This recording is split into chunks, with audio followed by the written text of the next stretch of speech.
시간이 되었으므로 이 시간 다 함께 일어나 살아계신 하나님께 예배 드리겠습니다. 하나님은 영이시니 예배하는 자가 영과 진리로 예배할지니라. 아멘.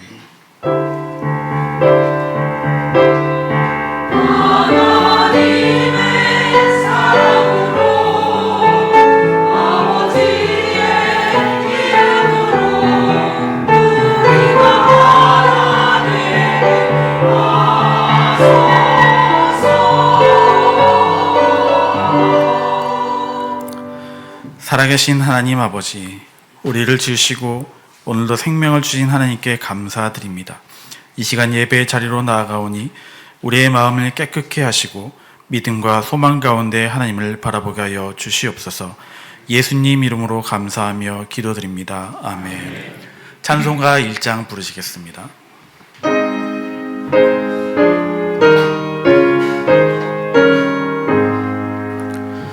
만복의 근원 하나님, 온 백성 찬송 드리고 저 천사여 찬송하세. 찬송 성부 성자 성령.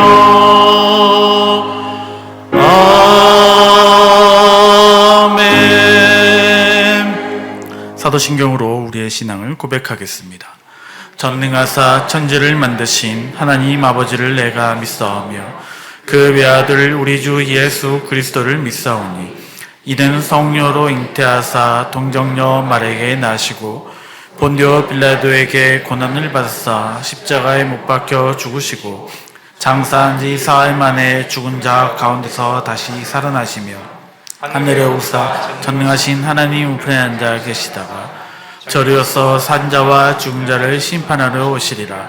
성령을 믿사오며 거룩한 공예와 성도가 서교통하는 것과 죄를 사하여 주시는 것과 몸이 다시 사는 것과 영원히 사는 것을 믿사옵나이다. 아멘. 다 같이 앉으시기 바랍니다. 찬송가 21장입니다.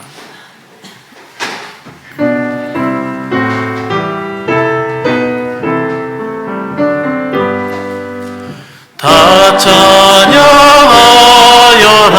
전능왕 창조의 주께.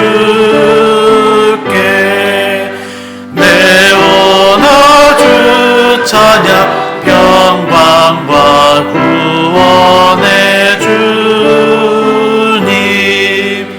성도들아 주 앞에 이제 나와 즐겁게 찬양하여라. 다 찬양하여라 놀라운 만유의 주께. 포근한 나에게 믿는 부어주시는 주님. 성도들아 주님의 뜻 안에서 내 소원 다 이루리라. 다 찬양하여라 온몸과 마음을 바쳐. 이 세상 만물이 주 앞에 다 나와 찬양. 성도들아 기쁘게 소리 높여 영원히 찬양하여라.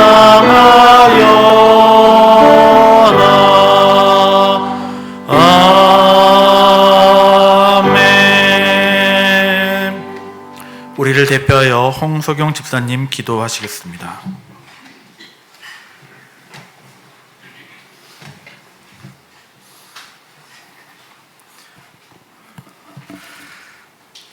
사랑과 은혜가 풍성하신 하나님 아버지, 오늘 거룩한 주일을 맞이하여 저희들을 강동 등대교회로 불러주심을 감사드립니다. 아버지께서 저희들을 향해 가지신 귀하신 뜻에 따라 저희들을 부르시고 믿게 하시고 바라시는 자녀로서의 모습에 이를 때까지 길러주심을 감사드립니다. 하나님 아버지의 창조의 목적을 아는 자로서 순종함으로 그 뜻을 따라가 저희들의 삶이 아버지를 사랑하며 아버지의 영광의 찬송이 되게 하여 주시옵소서. 저희들에게 닥치는 환난과 고난의 과정이 영적 전투임을 알고 악을 악으로 갚지 않으며 저희는 맡기신 선한 역할을 잘 감당하게 하여 주시옵소서. 그리하여 하나님 아버지께서 부르셨을 때 착하고 충성되었다는 칭찬받는 인생 되게 하여 주시옵소서. 50년간 목회자의 길을 걸으며 하나님을 바로 알게 해주시고 저희 삶의 목적을 깨닫게 해주신 박영선 목사님의 사역을 지켜주시고 저희 강동 등대교회가 하나님의 열심으로 세워진 교회임을 세상 모두가 알게 하여 주시옵소서. 오늘 말씀을 전하시는 박병석 목사님과 함께 하셔서 그 말씀을 통하여 저희들의 영적 지혜가 열려 하나님을 더욱 잘 알게 되고 저희에게 원하시는 삶을 살아가는데 힘을 얻게 하여 주시옵소서. 은혜로운 카리스 찬양대의 찬송을 기쁘게 받아주시기를 바라오며 우리 주 예수 그리스도의 이름으로 기도드립니다. 아멘.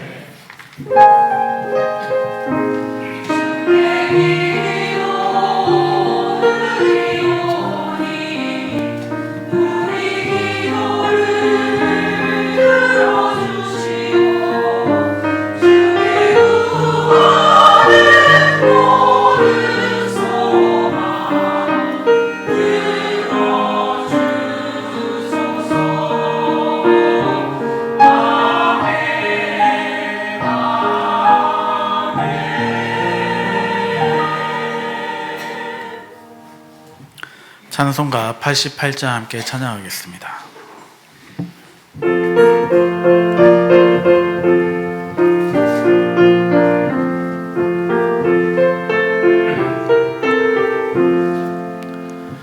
내 진정 사모하는 친구가 되시는 구주 예수님은 아름다워라. 산 밑에 백합화요 빛나는 새벽별 주님 영원할 길 아주 없도다.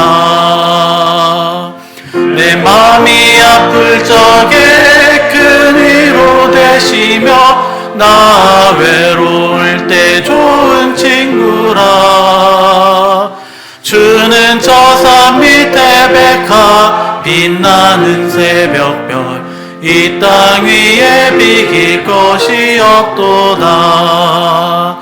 내 맘의 모든 염려 이 세상 고락도 주님 항상 같이 하여 주시고 시험을 당할 때에 악마의 계교를 즉시 물리치사 날 지키시네. 온 세상 날 버려도 주 예수 안 버려 끝까지 나를 돌아보시니. 주는 저 산 밑에 백합 빛나는 새벽별 이 땅 위에 비길 것이 없도다. 내 맘을 다하여서 주님을 따르면 길이 길이 나를 사랑하리니. 불불이 두렵지 않고 장검도 겁없네. 주는 높은 산성 내 방패시라.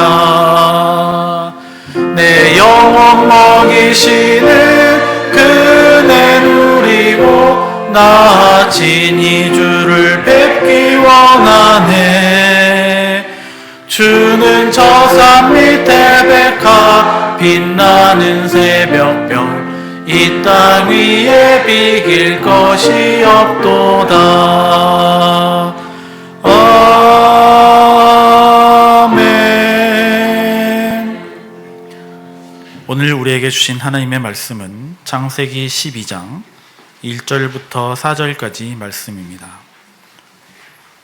구약성경 창세기 12장 1절부터 4절까지의 말씀을 제가 봉독하겠습니다. 여호와께서 아브라함에게 이르시되 너는 너의 고향과 친척과 아버지의 집을 떠나 내가 내게 보여줄 땅으로 가라. 내가 너로 큰 민족을 이루고 내게 복을 주어 내 이름을 창대하게 하리니 너는 복이 될지라. 너를 축복하는 자에게는 내가 복을 내리고 너를 저주하는 자에게는 내가 저주하리니 땅의 모든 족속이 너로 말미암아 복을 얻을 것이라 하신지라. 이에 아브라함이 여호와의 말씀을 따랐고 롯도 그와 함께 갔으며 아브라함이 하란을 떠날 때에 75세였더라. 아멘.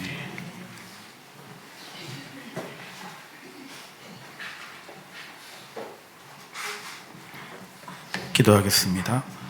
하나님 아버지, 우리에게 생명과 구원의 은혜를 주시고 오늘도 필요한 모든 것을 공급해 주심에 감사드립니다. 받은 은혜에 감사하며 드리는 이 헌금을 기쁘게 받아주시고 하나님 나라와 교회의 사명을 위해 귀하게 사용하여 주시옵소서. 예수님 이름으로 기도드립니다. 아멘. 광고하겠습니다. 현재 새가족부 모집을 하고 있습니다. 신청은 교회 사무실에 해주시고요. 강동 등대교회 카페가 오픈되었습니다. 4층에 강동 등대교회 카페 GDLC가 오픈되었으니 예배 후에 오셔서 교우분들과 다가를 나누시며 친교를 나누시기 바랍니다. 그리고 카페를 섬겨주실 분도 함께 모집을 하고 있습니다. 사무실에 문의해 주시기 바랍니다. 나머지 광고는 주보를 참고해 주시기 바랍니다. 이 시간 카리스트 찬양대 찬양 후에 박병석 목사님 나오셔서 말씀 전해 주시겠습니다.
은혜로운 찬양 감사합니다.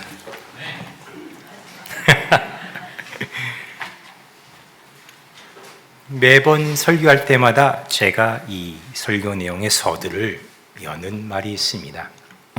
언제나 여러분께 이런 질문을 하죠.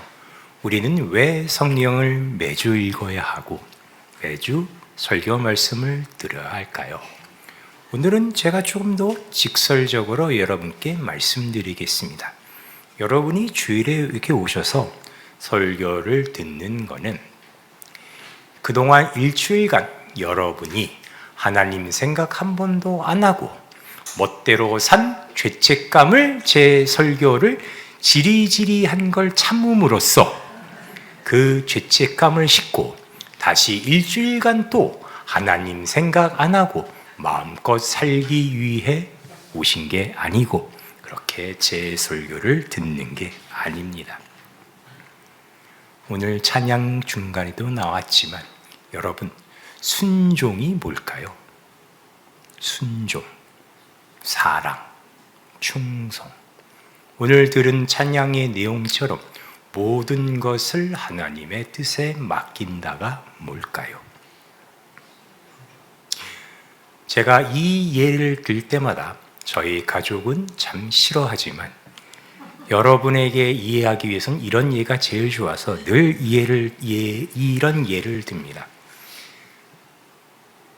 연애를 하기 전에는 연애를 하게 되면 정말 진실되고 충성된 사랑을 하리라 하고 다짐을 하곤 했습니다. 그런 저에게 가장 충성되고 순종적이며 진실된 사랑은 그 얘기처럼 모든 걸 상대방의 뜻에 맡기는 거였죠. 절대로 내 주장을 하지 않고 나의 욕심을 부리지 않고 모든 것을 그 뜻에 맡긴다였습니다. 그래서 어떻게 할게요? 저는 첫 데이트 때부터 모든 것을 제 그 여성분의 뜻에 맡겼습니다. 오빠, 오늘 우리 뭐 먹어? 네가 좋으면 난 뭐든지 좋아. 오빠, 오늘 우리 어디가? 네가 가자는데 난 더 좋아. 말만 해. 어디든지 난 갈 수 있어. 그럼 우리 앞으로 뭐해? 네가 하자는 거 다 할게. 나는 모든 걸 다 네 뜻에 맞출 거야. 그게 잘못됐다는 걸 깨닫는데 오랜 시간이 걸리지 않았습니다. 우리의 신앙이 그렇습니다, 여러분. 모든 것을 하나님 뜻에 맡긴다는 것, 하나님께 믿음을 갖고 충성한다는 것은 뇌를 비우고 시키는 대로 할게요가 아니라 하나님의 비하시키는 거 다 하고 숙제 다 하고 비위 다 맞췄으니 내 자유 시간에는 내 맘대로 하게 해주세요가 아니라 그 반대라는 거죠. 언제나 깨어 있고 언제나 하나님을 몸으로 느끼는 삶을 사는 것.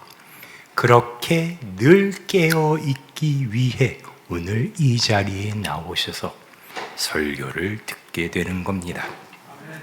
오늘 보신 창세기 12장 1절부터 4절까지 말씀에는 아브람과 롯이라는 두 인물이 등장합니다. 늘 깨어서 생각하시기 바랍니다. 오늘 제가 느닷없이 아브람이란 인물을 갖고 온 게 아니라 지난 시간의 가인과 아벨 사건, 그 전 시간에 하나님의 창조 사건을 기억하시기 바랍니다.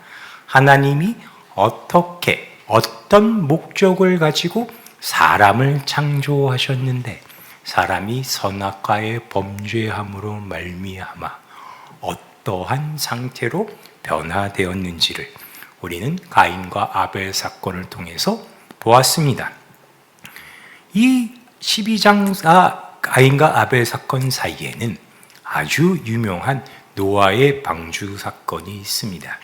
그럼 제가 왜 노아의 방주 사건을 안 하고 이 12장으로 건너뛰었냐면은 그 노아의 방주 사건은 사실 가인과 아벨로 대표되는 죄인된 인간, 세상에서 자기 힘으로 자신의 가치를 증명해야만 살아갈 수 있다고 믿었던 인류의 종말을 의미하기 때문입니다. 그런데 왜 노아의 방주를 안 하고 아브라함으로 넘어왔냐면, 노아의 방주가 종말로, 즉 어떤 한 드라마의 결론으로 주어진 게 아니라 거기서부터 다시 새로운 시작이 되었다. 쉽게 말씀드리자면 창세기부터 시작된 창조가 인간의 죄악으로, 범죄로 인해 중단되지 않고 계속 이어져 왔다라는 걸 보여주는 것이 바로 이 아브람이기 때문입니다. 12장의 아브람은 갑자기 휙 등장하는 게 아니라 11장에 다음과 같은 얘기와 등장합니다. 창세기 11장에 보시면 11장 27절에 데라의 족보는 이러하니라. 데라는 아브람과 나홀과 하란을 낳고 하란은 롯을 낳았으며 하란은 그 아비 데라보다 먼저 고향 갈대아인의 우르에서 죽었더라. 아브람과 나홀이 장가들었으니 아브람의 아내 이름은 사레이며 나홀의 아내 이름은 말가니 하란의 딸이요 하란은 밀가의 아버지며 또 이스가의 아버지더라. 사레는 임신하지 못함으로 자식이 없었더라. 데라가 그 아들 아브람과 하란의 아들인 그의 손자 롯과 그의 며느리 아브람의 아내 사레를 데리고 갈대아인의 우르를 떠나 가나안 땅으로 가고자 하더니 하란에 이르러 거기에 거류하였더라. 데라는 나이가 205세가 되어 하란에서 죽었더라. 그리고 12장에 와서 갑자기 하나님께서 아브람에게 나타나 너는 너의 고향과 친척과 아버지의 집을 떠나 내가 내게 보여줄 땅으로 가라. 내가 너로 큰 민족을 이루고 내게 복을 주어 내 이름을 창대히 하리니 너는 복이 될지라. 이 얘기가 나오는 그 지점을 같이 보십시다. 원래 아브라함의 고향은 그럼 하란일까요? 11장 마지막에 보면 데라가 하란에서 죽었다 그러죠. 아브라함의 아버지 데라가 하란에서 죽었다는 얘기는 데라와 아브라함은 하란에 머물렀다는 얘기입니다. 그럼 원래 여기 12장 1절에 나오는 아브라함의 고향은 하란이었을까요? 아니죠. 31장에 보면은 갈대아인의 우르를 떠나라는 표현이 나오죠. 원래 아브람이 살았던 곳, 데라와 아브라함이 살았던 곳은 갈대아 지역의 우르란 곳입니다.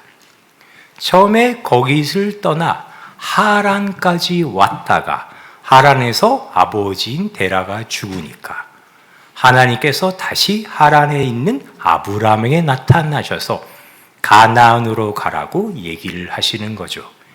얘기를 종합해 보면 원래 갈대아 우르에 있던 아브람에게 하나님이 나타나셔서 가나안으로 가라 했는데 데라가 살아있을 때, 즉 아브람의 아버지가 살아있을 때 아브람은 가나안을 가지 못하고 하란까지만 왔던 겁니다. 그리고 이제 아버지 데라가 죽으니까 하나님이 나타나셔서 가나안으로 가라고 얘기하시자 드디어 가나안에 가게 된 겁니다. 이게 무슨 이야기일까요? 좀 더 성경의 보충 설명을 봐야겠습니다. 여호수아 24장으로 가봅시다.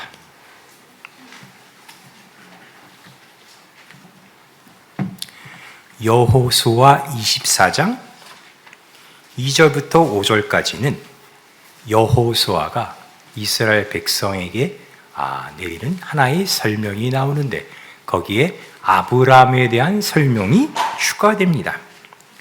여호수아 24장 2절에 보시면 여호수아가 모든 백성에 이르되 이스라엘의 하나님 여호와께서 이같이 말씀하시기를 옛적에 너희 조상들 곧 아브라함의 아버지 나홀의 아버지 데라가 강 저쪽 거주하며 다른 신들을 섬겼으나 내가 너희의 조상 아브라함을 강 저쪽에서 이끌어내어 가나안 온 땅에 두루 행하게 하고 그의 씨를 번성하게 하려고 그에게 이삭을 주었으며 이삭에게는 야곱과 에서를 주었고 에서에게는 세일산을 소유로 주었으나 야곱과 그의 자손들은 애굽으로 내려갔으므로 내가 모세와 아론을 보내었고 또 애굽에 재앙을 내렸나니 곧 내가 그들 가운데 행한 것과 같고 그 후에 너희를 인도하여 내었노라.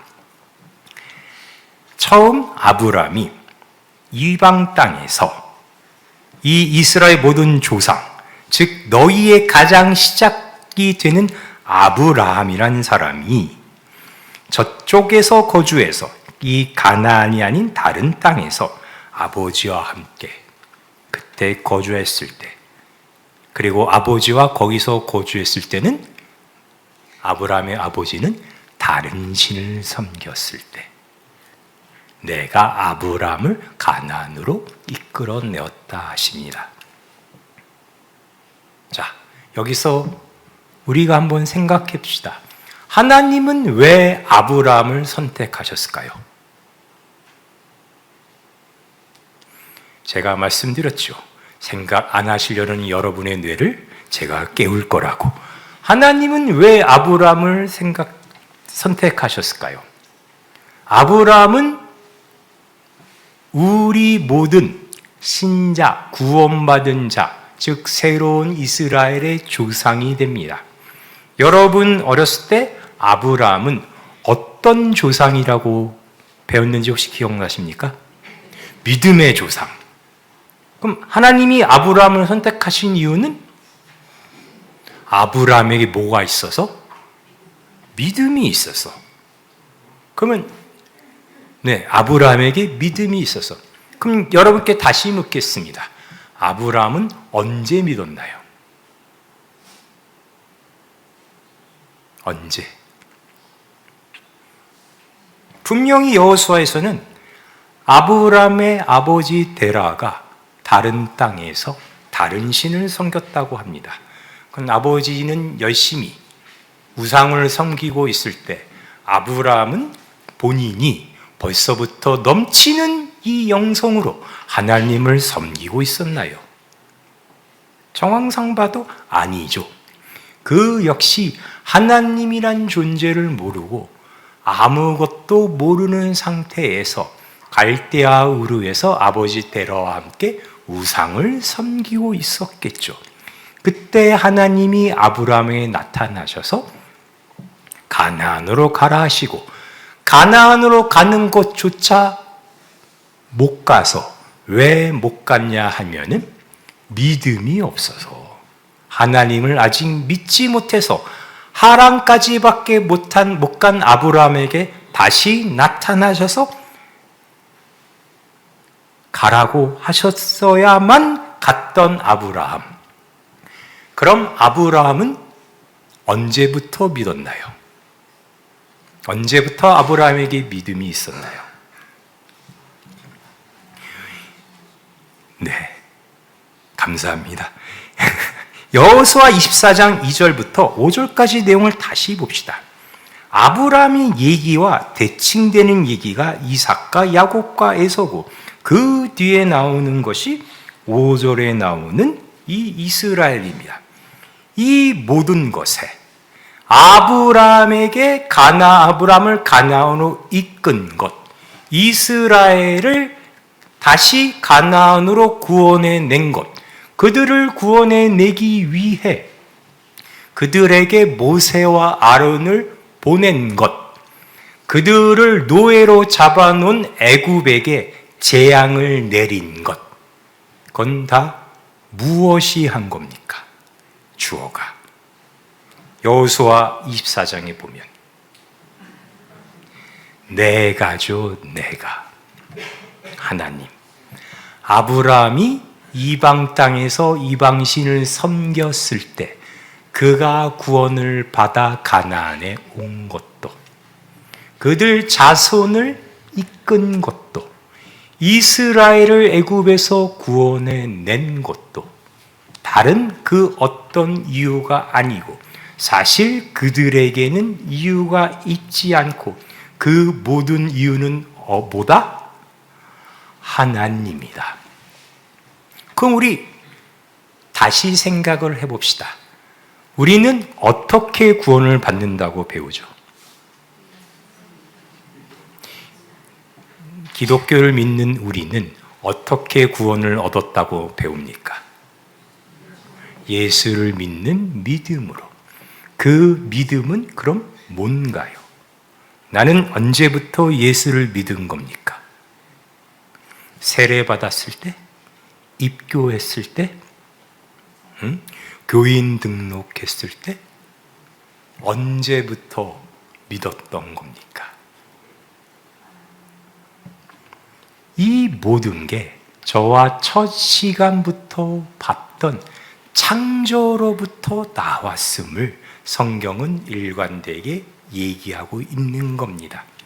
쉽게 얘기해 하나님이 내가 창조하고 내가 너희를 이끌었고 내가 너희를 지금까지 기르고 있다. 이 모든 것은 나로부터 나왔다가 창조이며 동시에 성경은 믿음이라고 하는 겁니다.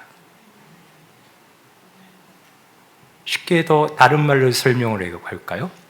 저는 저희 아버님이 제 아버지란 걸 언제 믿었게요?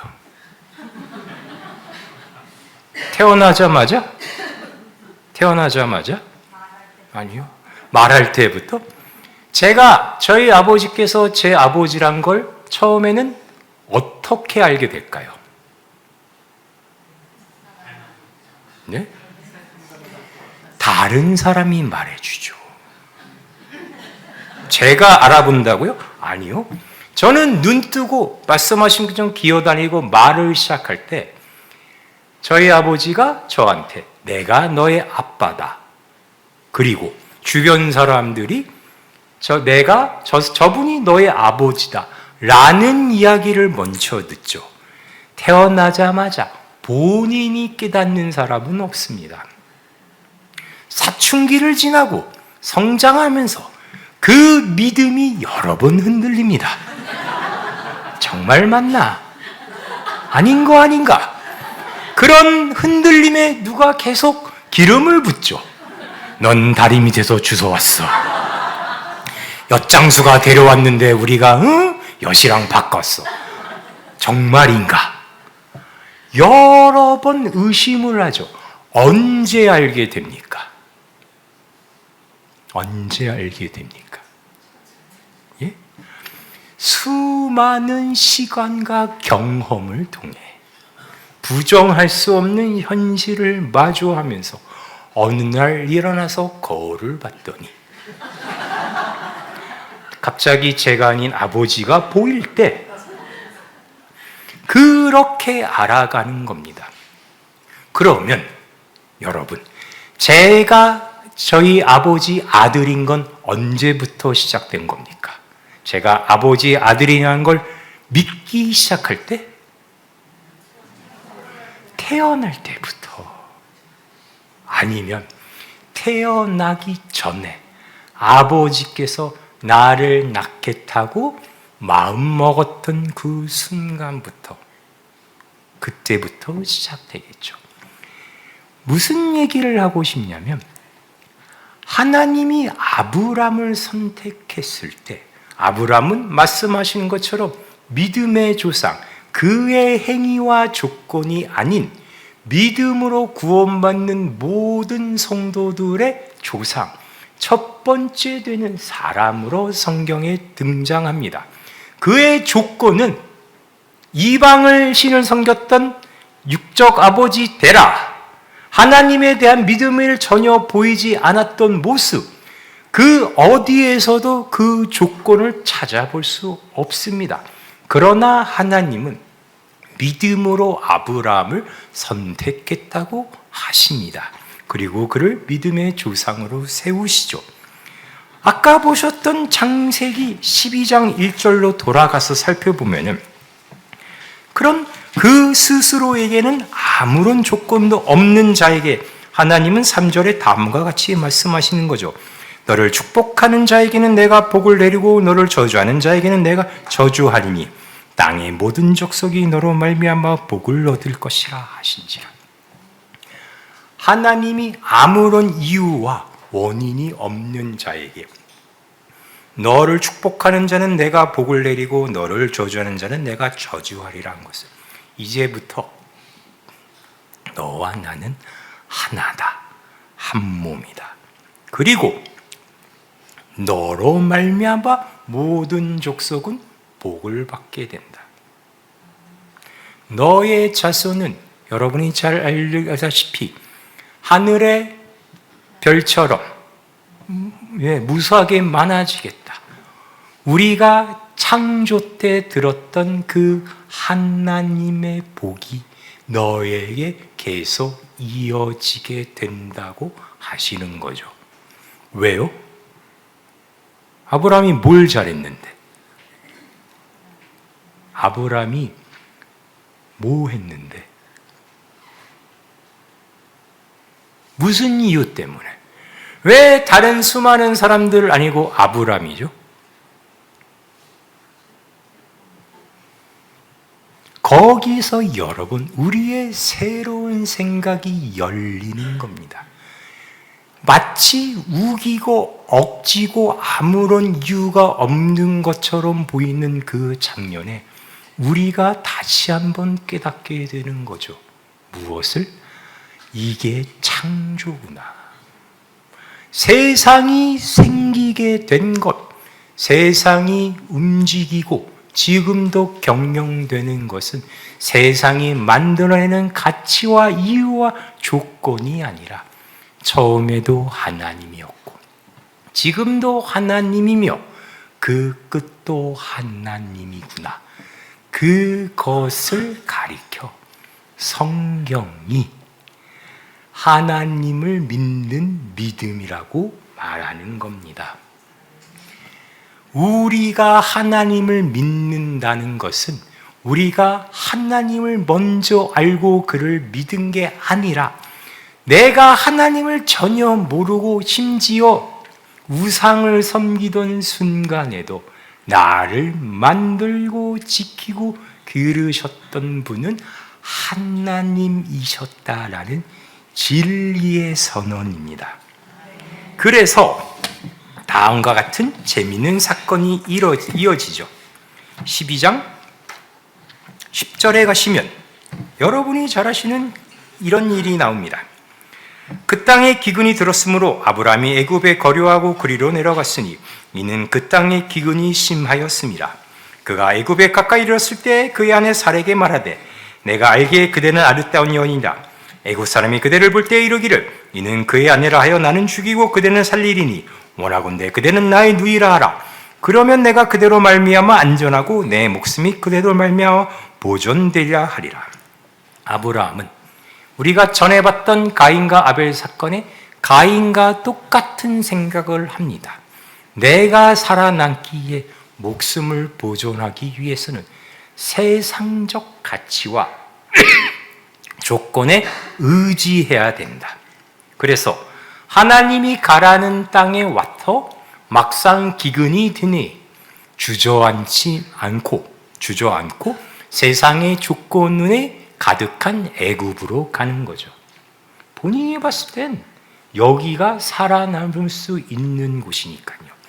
거기로 이동하면서 역시 세상적 가치를 보니 사람들은 언제나 경쟁해서 남의 좋은 가치를 뺏는 사회이니까 나의 아내를 분명 뺏기 위해 나를 죽일 것이다.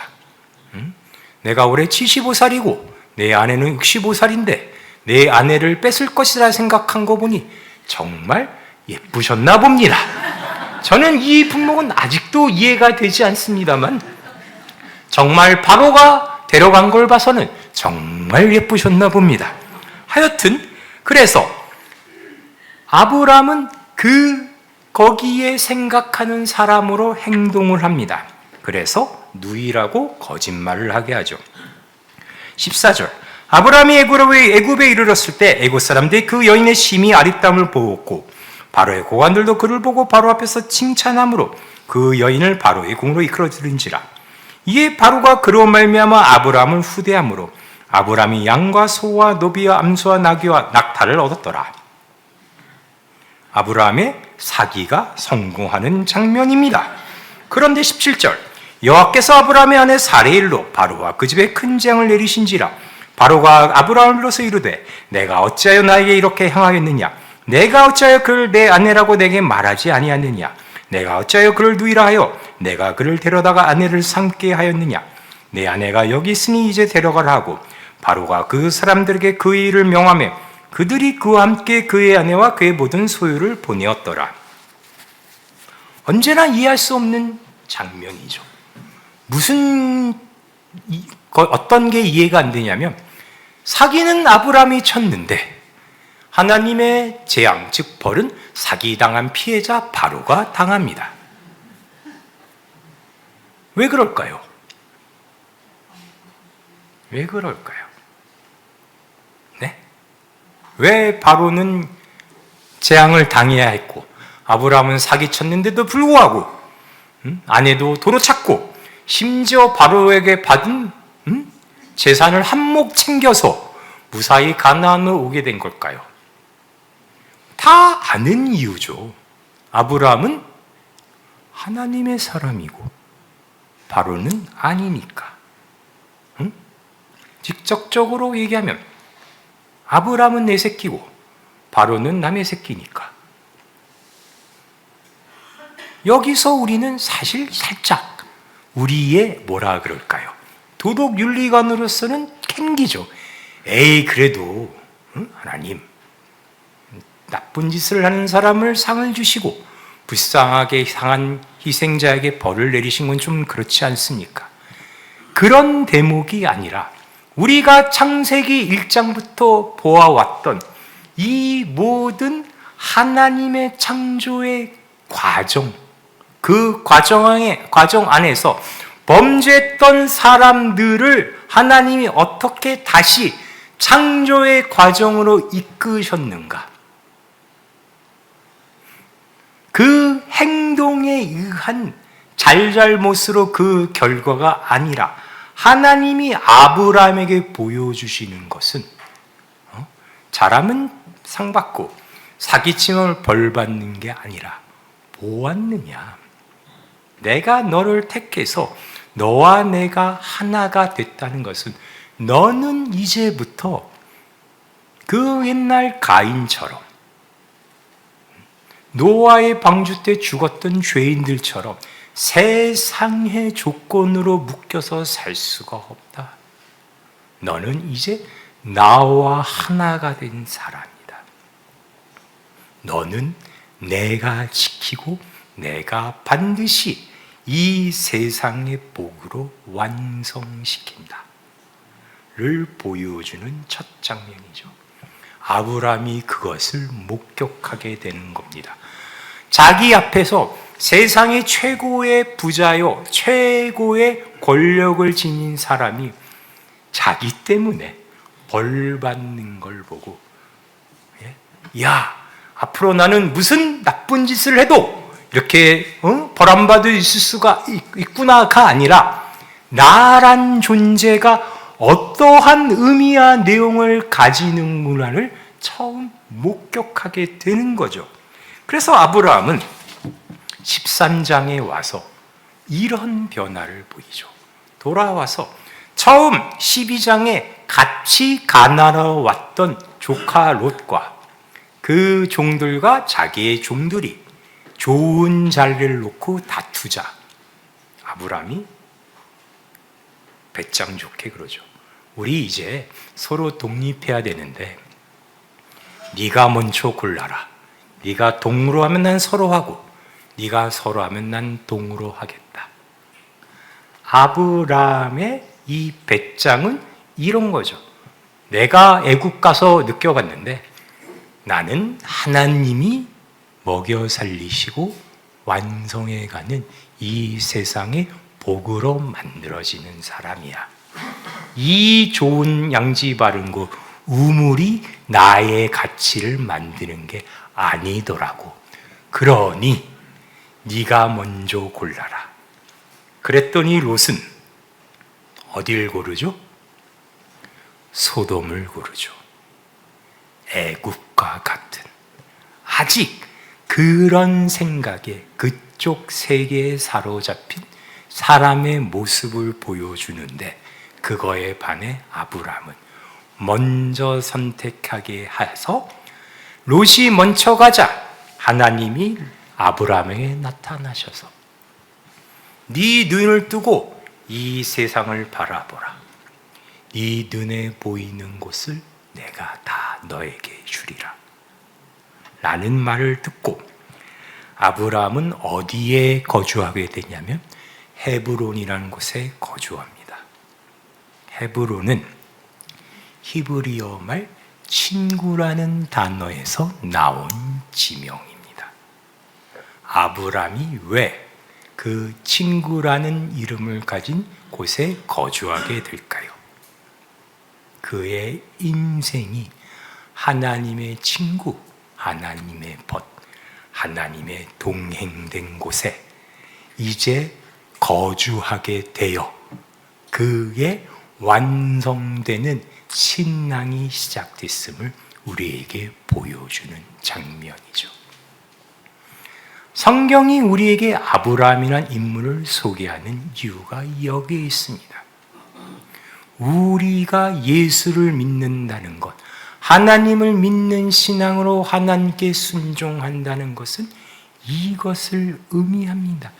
다시 반복해서 말씀드리지만 생각을 놓고 모든 어떠한 것에 대해서 맹종하는 것으로 삶을 편안하게 안주하는 게 아니라 이제 나는 하나님의 복을 드러내는 하나님의 진정한 벗으로서 매일매일 그것을 목격하고 믿고 알게 되는 삶을 살고 있다는 의미입니다. 믿음의 시작은 하나님의 창조로 시작되어 하나님이 계시고 나를 만드셨다는 것이 내가 하나님을 믿는다는 의미지만 하나님이 그것을 하나님의 열심으로 말미암아 매일매일 나의 삶을 통하여 내 스스로 나의 하나님께서 주신 자유로운 의지와 선택이요 주여 믿사옵니다를 만들어가는 것, 그것이 신앙이라는 거죠. 그래서 여러분이 저의 설교를 듣는 겁니다. 우리 원로 목사님께서 밥 먹듯이 인용하시는 영화가 두 편이 있는데 한 편은 베노고 다른 한 편은 쇼생크 탈출이죠. 쇼생크 탈출의 주인공 배우의 이름은 팀 로빈슨 하면은 영화를 아직 제대로 이해 못하신 겁니다. 쇼생크 탈출의 주인공 배우의 이름은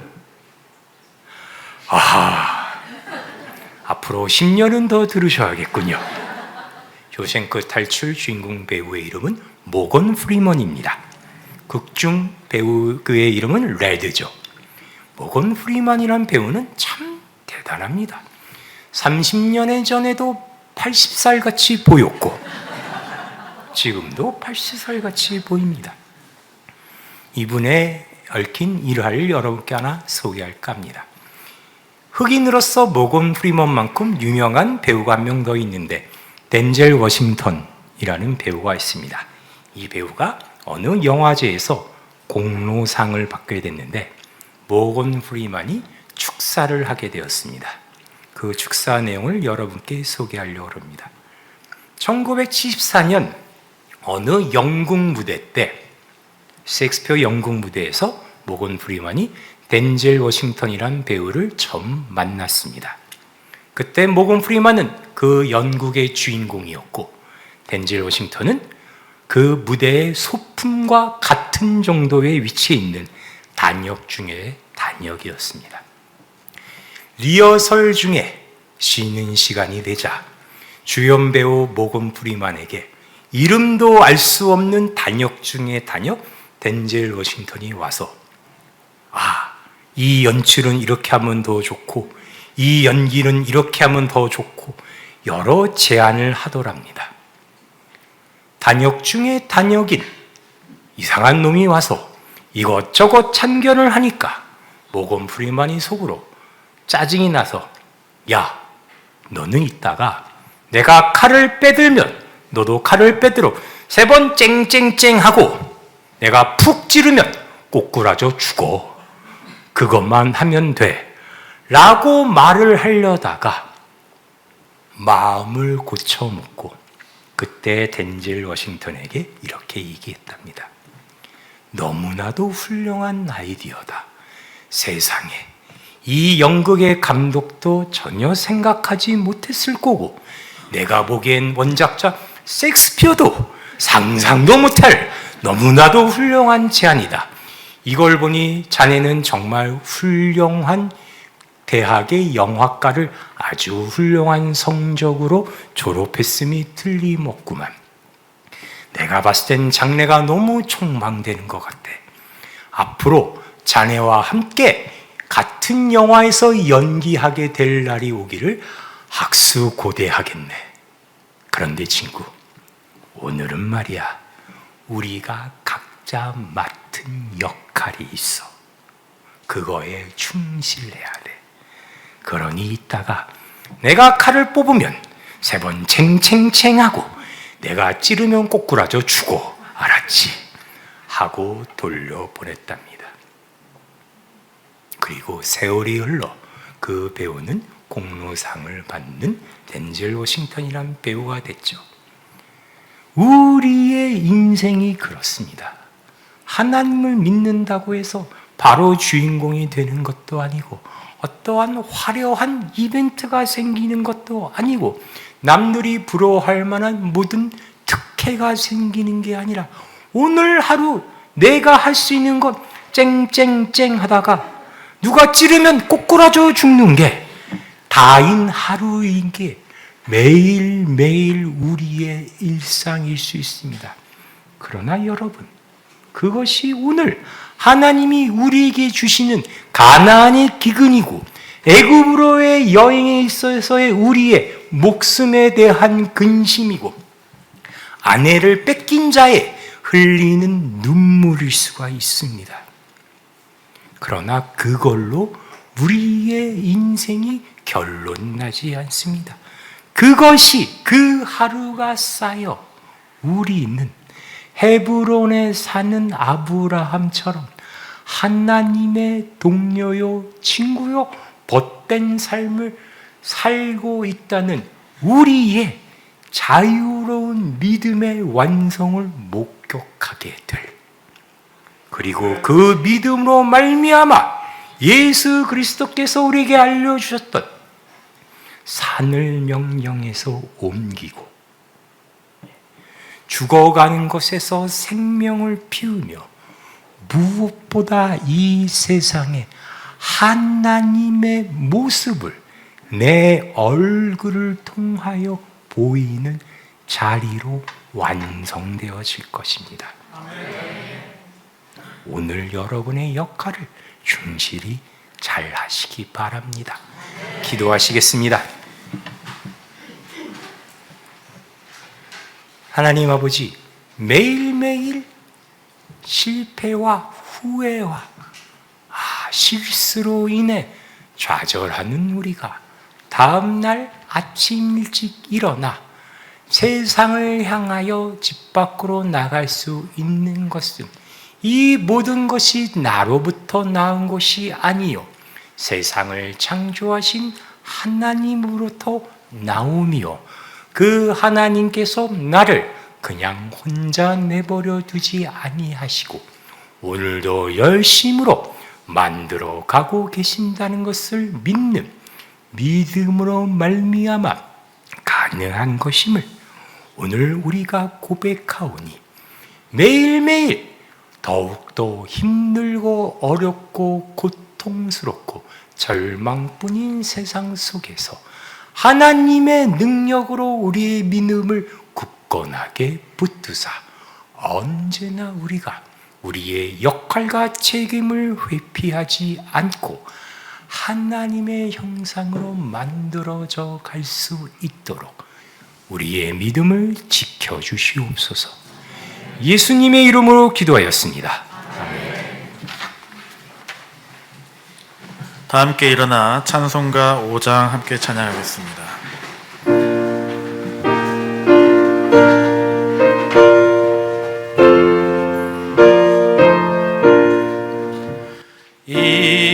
천지가 만물들아 복 주시는 주 여호와 전능성부 성자 성령 찬송하고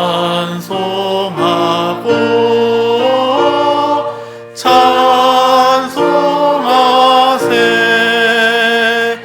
아멘.